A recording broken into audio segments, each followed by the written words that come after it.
வணக்கம் நண்பர்களே, வாழ்க வளமுடன். இப்போ பார்த்தீங்கன்னா 1, 2, 7, 8 ராகு கேது இருந்தால் தோஷம், 1, 2, 4, 7, 8, 12 செவ்வாய் இருந்தால் தோஷம்ட்டு இந்த ராகு கேது தோஷம் நினைச்சு பாதி பேர் அவங்களே ஜாதகத்தை கெடுத்துக்கிறாங்க. கல்யாண வாழ்க்கையெல்லாம் வரம்பு அவங்களே தடுத்துக்கிறாங்க.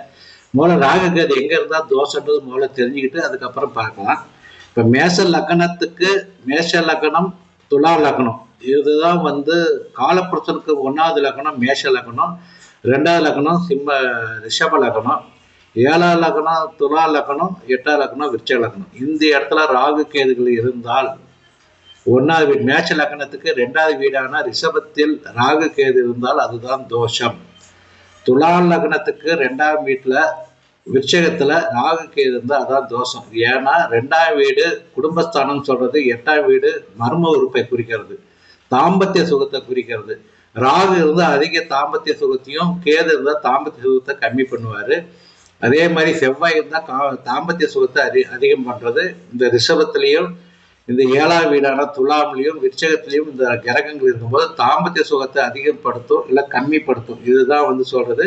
முதல்ல அதுக்கான தசாபுத்திகள் வருதுன்னு பார்க்கணும். தசாபுத்தி முடிஞ்சாலும் அதை பத்தி கவலைப்படக்கூடாது. இனிமேட்டு தசாபுத்தி பின்னாடி வருதுனாலும் கவலைப்படக்கூடாது.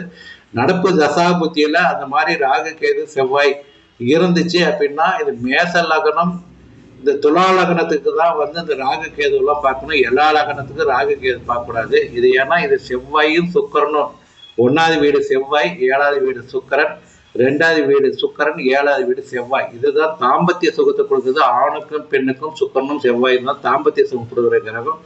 அதனால அது 1, 2, 7, 8 சுத்தமா இருக்கணும்னு அந்த காலத்துல சொன்னாங்க. இதை தான் நம்ம மெயினாக நம்ம பார்க்கணும். எல்லா வீட்லேயும் உட்காந்துட்டு ராகு கேது இருக்குதா, அவனுக்கு இருந்தால் தான் நான் கல்யாணம் பண்ணணும்னு பிடிவாதம் பண்ணக்கூடாது.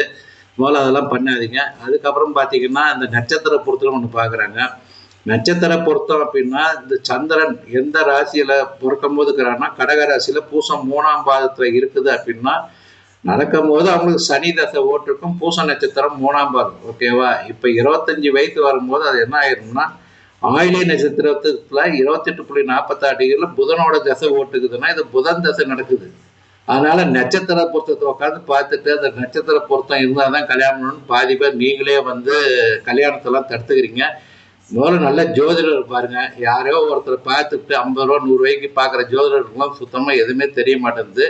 இது அடுத்தது இந்த பெண்ணுக்கு 18 வயசுலயே கல்யாணம் ஆச்சு. இது எப்படி நடந்துச்சுன்னு அடுத்த பதிவுல போடுறேன். நன்றி நண்பர்களே, வாழ்க வளமுடன்.